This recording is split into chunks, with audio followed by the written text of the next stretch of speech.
into another basketball topic related to Steph Curry. Is Steph Curry a buy, sell, or hold? And this question came up in our Facebook group, Sports Card Strategy Facebook group. And I know Paul and Kendall, you guys both kind of chimed in on this. And of course, it depends on the card, right? But Kendall, let's let you go first, and then Paul's going to bring us home strong with the Steph Curry because he's got a lot of experience recently with Steph Curry cards. But given all the factors we've talked about on today's show, what would you do with Steph? Is he somebody that you're buying? Is he somebody that you're selling, or is he somebody that you're holding, or maybe more than one? I don't remember what I said on the Facebook page, to be fair, but but I will say that. Do I think Steph gets invited to the GOAT table? I would probably say yes to that. But I would also say that he's probably my least favorite at the table to invest in. And to be honest, I am not 100% sure why, like he's my least favorite at the table. And at that table, I'm considering like Magic, Bird, Jordan, Kobe, LeBron, maybe Hakeem, like those kind of guys.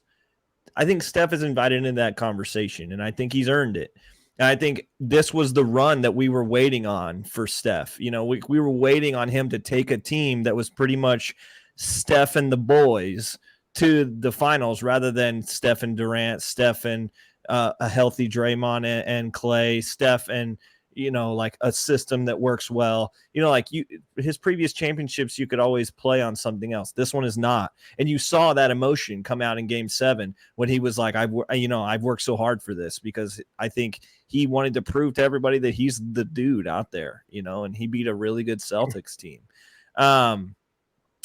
But if you're forcing me to a wall saying buy, sell, or buy, hold, or trade, sell, what I'm trying to say. I'm probably selling.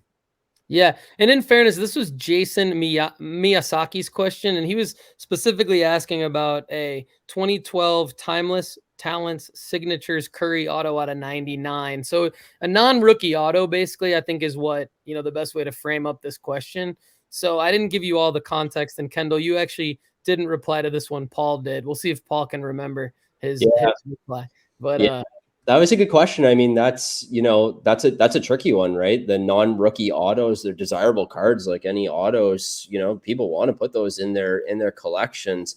I mean, I'm a huge proponent. If you're up, take the cash, crystallize the returns. The biggest mistakes I've made in cards have been not crystallizing returns. And there's nothing that's like more like annoying when it comes back to what you paid for it. Even worse if you start losing money. But if you were up huge on a card and then it comes back, like it's just so frustrating. So I would say, like, if you're up on Curry, crystallize your returns.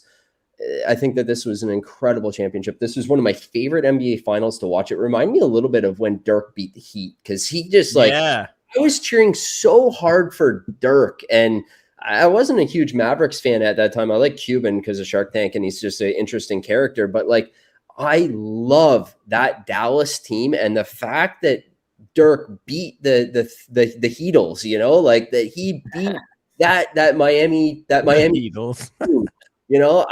I despise that team so much, and the fact that Dirk won was awesome. And like, I'm personally, I like the Celtics are my least favorite professional sports team. So the fact that Curry was able to win that title, I was cheering so hard. I think so many people were cheering for Steph to win this title.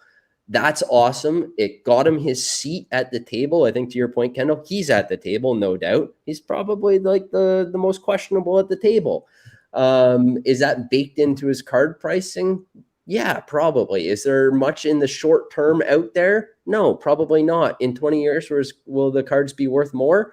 Probably, so it comes down to what your strategy is as an investor or a collector. Are you in this game for 20 years or are you in it for short term? If you're in this for 20 years, I truly believe, based on the low population of Steph Curry rookie cards, they're going to be worth more in the future. There's just something about Steph. I think he's going to remain relevant, and he'll mean something to all of us 20 years from now.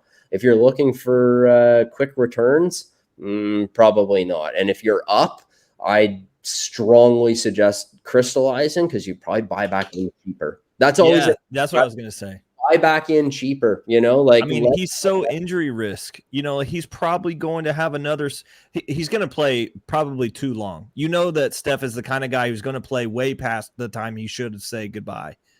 And he's got the game too. Also, like he can, he's got the game. He could be a Ray Allen forever. Yeah, yep. He could be 6th man of the year when he's 39, just coming off the bench shooting threes. But also, like, his ankles are like dust at this point. So he's going to have a season where he's going to have one of those kind of things happen again, and his prices are going to drop big time, but he's still a goat at the table. So buy him back when he's at his lowest, sell him when he's high.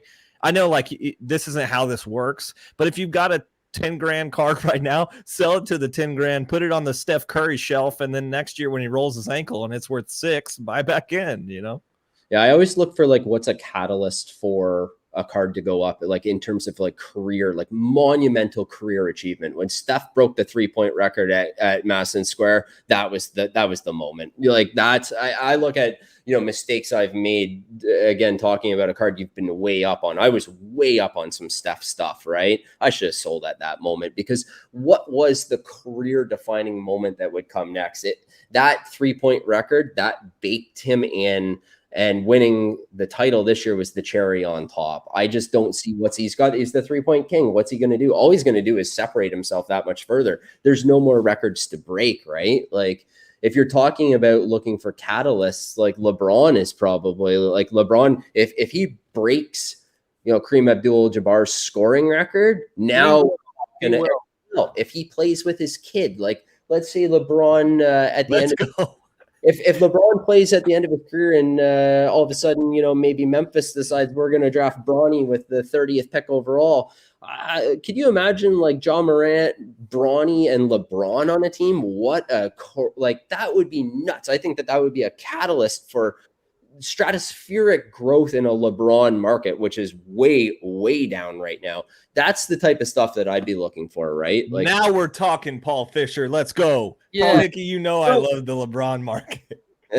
So yeah, and I said this exact thing on Andy's show last week with Carter. I said there's actually a really good chance. Well, there's a decent chance that LeBron can break Kareem's record with Bronny assisting on that play.